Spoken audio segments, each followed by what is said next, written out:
Welcome back to this lecture on nationalities. Nationalities are called les nationalités in French. Les, that means de, nationalité, nationalité, nationalities.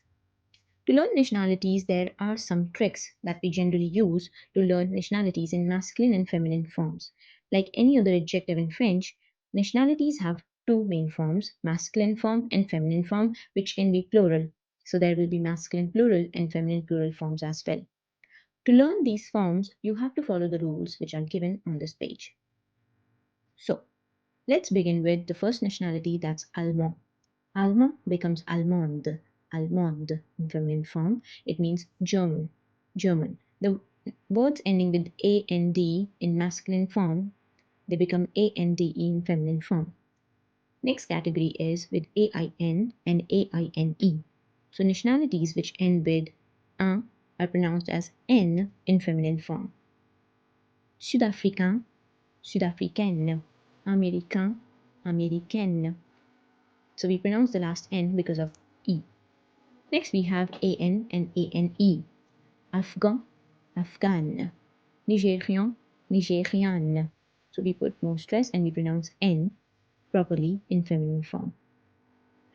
Fourth category is with AIS and AISE. Français becomes française, française. Japonais becomes japonaise, japonaise. In masculine form, it's A. In feminine form, it becomes as. Then we have C, which gets converted into QUE or CQUE. Krek becomes krek, and Turk becomes Turk, although there is no change in the pronunciation, but the spelling changes when we write it. The next category is with E. It's the simplest category because in this case, nothing changes. The pronunciation remains same, even the spelling remains same. So Belge, which means Belgian, becomes Belge, or it remains Belge. Russe remains Russe, it means Russian. In the next category, we add extra N and E. So instead of ien, it becomes en. Sud-coréen, sud-coréenne. Européen, européenne. Sud-coréen, sud-coréenne. Européen, européenne. Similarly, in the next category, we add extra N and E. So Australien becomes Australienne, Australien, Australienne. Indien, Indienne, Indien, Indienne. Next one, we have un and in. When n is not followed by any other vowel, and if it's preceded by I, it's pronounced as un. When it's followed by e, it becomes in. Argentin, Philippin, Argentine, Philippine. The next category is again very simple because there's no change in the pronunciation, but we add extra e. So Espanol, which means Spanish, becomes Español in the written form, and Mongol becomes Mongol. So there's no change in the pronunciation, but we add extra e. And the last category on this page is with OIS and OISE. So UA becomes oise, UA, oise. Chinois, chinoise, chinois, chinoise. Suédois, suédoise, suédoise. Because S is between two vowels, I and E, it's pronounced as Z. Chinoise, suédoise. Remember this rule, it will help you. I'll add a list of nationalities in this section. You can learn those nationalities, and let's try doing an activity.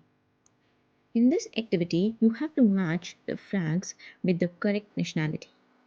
Pause this video, try this on your own, and then check your answers. Was it tricky? Let's check your answers.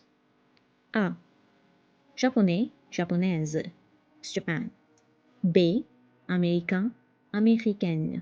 It's America. C. Indien, indienne. It's India. D. Sud-Africain, sud-africaine. South Africa. E is français, française. France. F. Chinois, chinoise. China. G is Canadien, canadienne. It's Canada. H is Australien, australienne. It's Australia. And E is Brésilien, brésilienne. Brazil. I hope you have understood the nationalities. Try to practice using them. In the next section, You will introduce yourself in French. See you there.